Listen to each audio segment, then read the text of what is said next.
আসসালামু আলাইকুম, সবাই কেমন আছেন? আশা করি আল্লাহর মতে সবাই ভালো আছেন। এই যে দেখছেন এখানে কতগুলো শাকসবজি, এগুলো সকালে বাজার থেকে কিনে আনা হয়েছিল।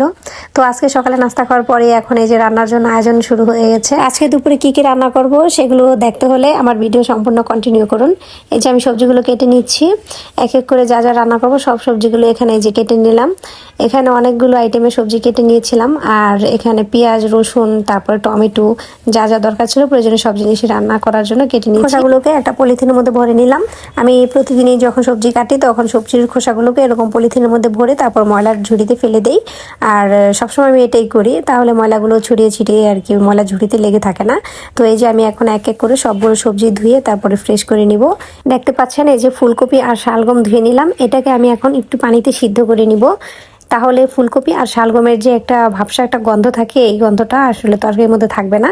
তো কে কে এরকম করেন আমার মতো কমেন্ট করে জানাবেন। সবাই তো আর একরকম করে রান্না করে না। তো যাই হোক, এই যে এখন দেখছেন এখানে এই যে শোল মাছগুলো, এই মাছগুলো আমি ভালো করে গরম পানি দিয়ে ধুয়ে নিয়েছিলাম। এখন হলুদ, মরিচ আর লবণ মিশিয়ে তারপর এটাকে ভেজে নিব। তো এই যে মশলাগুলো মেখে নিচ্ছি।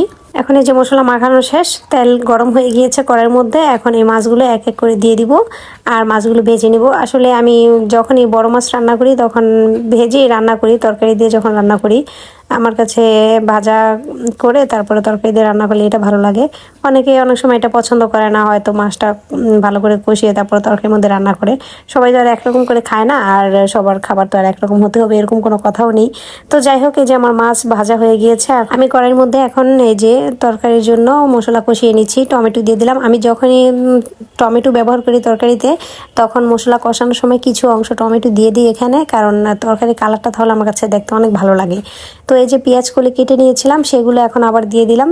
আর তরকারি কষানোর আগে পেঁয়াজ কলিটা দিয়ে দিলাম, কারণ ফুলকপি আর শালগম তো এমনিতেই একটু আগে সিদ্ধ করে নিয়েছিলাম, তো সেখানে জলদি সিদ্ধ হয়ে যাবে, এই জন্য মশলার সাথে আমি পেঁয়াজ কলিটা দিয়ে দিয়েছিলাম। এখন এই যে আমার সবজিগুলো দেখেন কত সুন্দর একটা কালার হয়েছে। এটাকে ভালো করে একটু কষিয়ে নিচ্ছি। চুলার আঁচটা একটু কমিয়ে দিয়েছিলাম। অনেকেই আছে ফুলকপি, মূলা, শালগম এসব জাতীয় সবজি অনেকে পছন্দ করে না। কেন পছন্দ করে না এটা আমি জানি না। আমি যখন রান্না করি তখন এই সবজিগুলো একটু হালকা সিদ্ধ করে পানি ফেলে দিই। রান্না করলে আর কখনো এগুলোর মধ্যে একটা ভাবসা যে গন্ধ থাকে, এই গন্ধটা থাকে না, খেতে অনেক সুস্বাদু লাগে। তো আমি এখানে আলুগুলোকে একটু গোল গোল করে পাতলা করে কেটে নিয়েছিলাম। তো এখন এই যে আমার তরকারিটা কষানো হয়ে গেছে, আমি এখানে হালকা গরম পানিটা দিয়ে দিয়েছি। তো এই তরকারিটা এখন আমার অর্ধসিদ্ধ এমনি হয়ে গিয়েছে। তো মাছগুলো ভেজে রাখা ছিল, এই মাছগুলো এখন আমি এক এক করে এই যে দিয়ে দিচ্ছি। তো আমার তরকারির কালারটা আমার কাছে অনেক ভালো লেগেছে, আর নিজের প্রশংসা তো নিজের কখনো করতেই হয় না। আপনাদের কাছে অনুরোধ থাকবে কেমন হয়েছে সেটা কমেন্ট করে জানানোর জন্য। তো এই যে দেখেন আমার তরকারিটার মধ্যে এখন আমি একটু জিরার গুঁড়া দিয়ে দিচ্ছি।